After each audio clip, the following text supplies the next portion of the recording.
నమస్తే, welcome to our voice. నేను journalist నవత.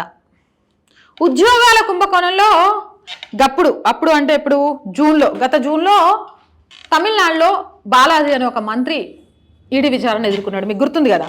అప్పుడు ఆయన ఏఐడిఎంకే పార్టీలో ఉండే, ఆ తర్వాత డిఎంకే పార్టీలోకి వచ్చిండు. ఇప్పుడు ఆయన విషయంలో పాపం స్టాలిన్ ఏం చేయాలనుకున్నా చేయలేక చేతులు ఎత్తేసిండట. ఆ విషయాన్ని నేను మీతో షేర్ చేసుకుంటా, చూడండి.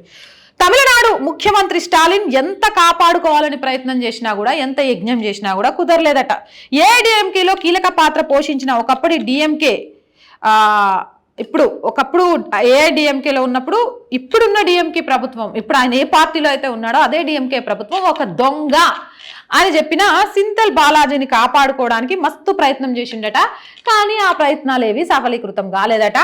ఇక ఈయన మీద ఈడీ విచారణ చేయడం, అరెస్ట్ చేయడం మనందరికీ తెలిసిందే. ఈయన మళ్ళీ డిఎంకేలోకి వచ్చిండు. ఏఐడిఎంకే నుంచి డిఎంకేకి రాగానే డిఎంకే అక్కడ ఉన్న వాళ్ళందరికీ కూడా పాపం ఈయన గొప్పోళ్ళలాగా అనిపించింది. ఎట్లయినా బాలాజీని కాపాడుకోవాలని మస్తు ప్రయత్నాలు చేసింది. అసలు ఈయన చేసిన కుంభకోణం ఏంది అనేది ఒకసారి చూస్తే, ఏం చేసిందంటే, ఈయన కరూర్ నియోజకవర్గం నుంచి ప్రాతినిధ్యం వహించిండు. బాలాజీ రవాణా శాఖ మంత్రిగా పనిచేసిండు. ఆ సమయంలో అక్రమాలకు పాల్పడినట్లు గత జూన్లో అరెస్ట్ చేసింది. అరెస్ట్ చేయడానికి ఉద్యమం చేసింది కూడా అప్పుడు డిఎంకే ప్రభుత్వం, స్టాలిన్. ఈయన కటూర్ అనే నియోజకవర్గం నుంచి ఎమ్మెల్యేగా గెలిచి ఆ తర్వాత రవాణా శాఖ మంత్రి అయిందట. రవాణా శాఖ మంత్రి అయిన తర్వాత ఉద్యోగాలు ఇప్పిస్తా అనే పేరుతోటి అతిపెద్ద కుంభకోణం చేసిందట. ఈ కుంభకోణాన్ని బయట పెడుతూ ఈయనను అరెస్ట్ చేయాలని ఒకప్పుడు డిఎంకే ప్రభుత్వం, అంటే స్టాలిన్ మస్తు కొట్లాడిండు.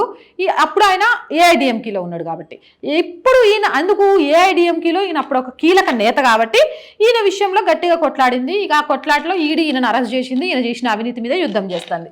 ఇప్పుడు పాపం గంత అవినీతి పరుడు అరెస్ట్ అయినోడిని డిఎంకేలోకి రాగానే పాపం మంచోడు అయిపోయిండు. ఆయన్ని కాపాడుకోవడానికి శతవిధాలా ప్రయత్నం చేసింది. కానీ ఆ ప్రయత్నంలో విఫలమైంది. ఏం చేయాలో అర్థం కాని స్థితిలో 12వ తారీఖున సీఎం స్టాలిన్ సిఫారసు చేసి గవర్నర్కి లేఖ రాసిండు. రవి అక్కడి గవర్నర్ ఏదైతే బాలాజీ రాజీనామా ఉందో దాన్ని ఆమోదించమని మంగళవారం రోజున రాజ్ భవన్ దీన్ని ఆమోదిస్తున్నట్టు కూడా చెప్పిందట. ఇక ఎంత ఏమంటారు, మనోడైనా పాపం చేసినోని కాపాడుకోవడం ఎవరి వల్ల కాదు. పాపం స్టాలిన్ మాత్రం మస్తు భంగపడ్డాడట ఈయన విషయంలో. ఈ బాలాజీ కూడా ఏఐడిఎంకేలో నుంచి డిఎంకేలోకి పోగానే, అరే వీళ్ళంతా నాకు అడ్డంగా వస్తారు, నన్ను కాపాడతారు, నా పదవి పోదు, మంచిగా రాజ్యం వెళ్తా అనుకున్నాడట. ఆడున్నా కొంచెం ఇజ్జత్ మిగిలేదు. కానీ ఇందులోకి వచ్చి ఈయన రాజీనామా చేసి గింత జరిగినాక తీసుకున్న స్టాలిన్ది వచ్చిన బాలాజీది కూడా ఇజ్జత్ పోయిందని సోషల్ మీడియాలో కామెంట్లు పెట్టి ట్రోల్ చేస్తాను. మరి మీరేమంటారు?